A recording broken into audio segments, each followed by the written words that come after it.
All right, Braylon. So Michigan didn't play this week, but that doesn't mean there aren't a bunch of storylines to talk about with you, our Michigan expert. So I was thinking, first and foremost, there's a bit of a kerfluffle, if you will, with Michigan, Kirk Herbstreit, Ward Manuel.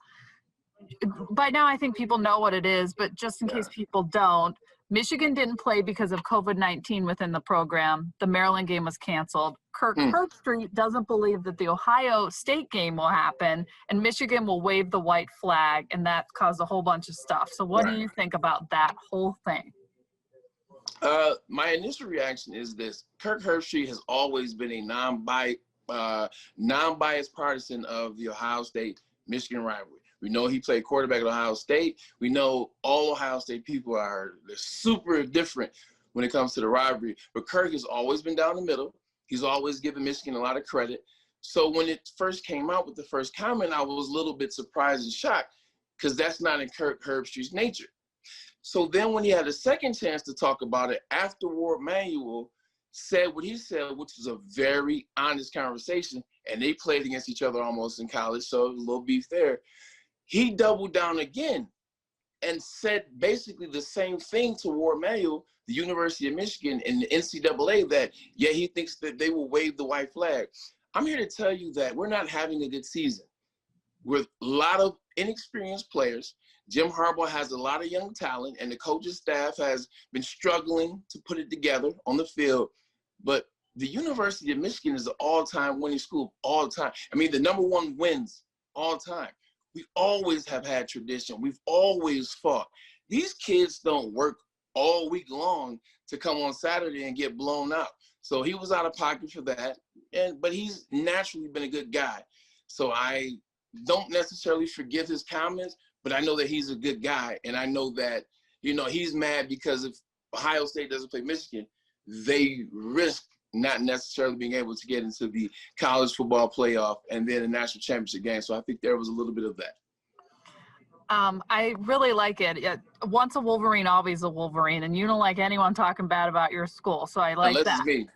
So do you think this game is going to happen? The game. Do you think it's going to happen on Saturday? And what's going to happen if it does? 30-point underdogs. I don't think it's going to happen. I think that they had a COVID outbreak last week. I think that's something that you have to work through and really take the time to do tests and see, are you guys, getting better? Are you guys good enough to play? Is everyone in the organization that's going to be on the field or the atmosphere good? Also, I just think that's one of the chances, you could just take this opportunity to, we're not necessarily all the way healthy as it relates to COVID. And also, why force it and why put those kids at mental risk? And what I mean that is, are we going to play? Are we not going to play? Just look at those kids from Clemson and Florida State in that game. And then Clemson did it another game in a row. That's a tough place to put kids in that are 18, 19. So I think at the end of the day, you just be safe to the program. You respect Ohio State as a program, and so you don't get them necessarily injured. You just call the season what it is. Just call the season what it is. I think Michigan medicine is on the forefront of this COVID-19 war we're having on this virus. And they're not going to kowtow to football in any way. If it's not safe, I don't think they'll play. If it's safe, I think they'll play. We'll see. What was I going to say? Oh, the last thing was there's a little rumor going around. A friend of SFE, Rob Parker, actually tweeted it out recently that my guy.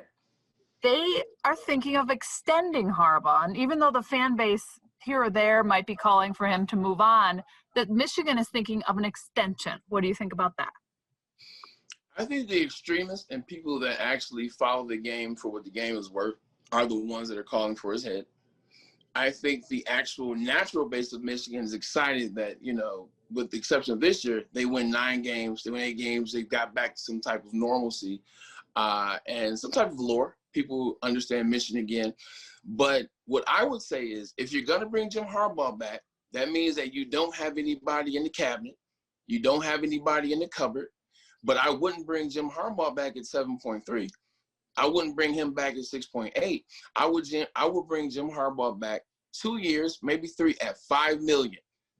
Because if he would have started that way, where he's making $5 million, like what Jim Harbaugh did, I wouldn't have any problem with those games that he didn't win, or those games that the team blew, including him. But when you're paying him $9 million a year and he's making more than Nick Saban 4 years ago, and now he's all, a couple years now, it's like 9, 8, 8, 7, 7. You're not earning that money. So if they extend him, they better extend him for 2 years, 10 million, or 2 years, or 3 years, 15. It better not be anything more than that. And also maybe make some changes within coaching and really switch it up, see what Everybody they can do. has to go. Right. Everybody has to go.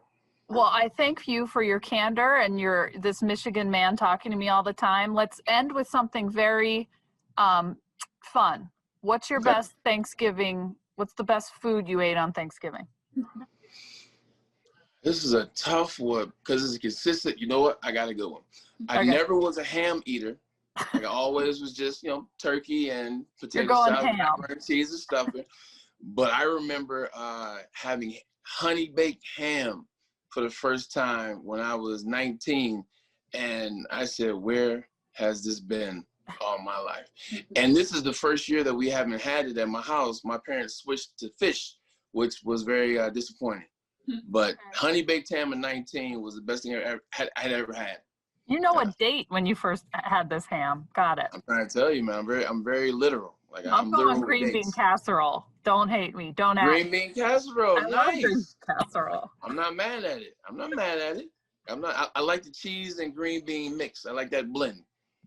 I love a blend. All right. Well, again, thanks for chatting with me. We'll see if the game happens, and then we'll have you back. Jamie, I appreciate it. Can't wait to talk to you.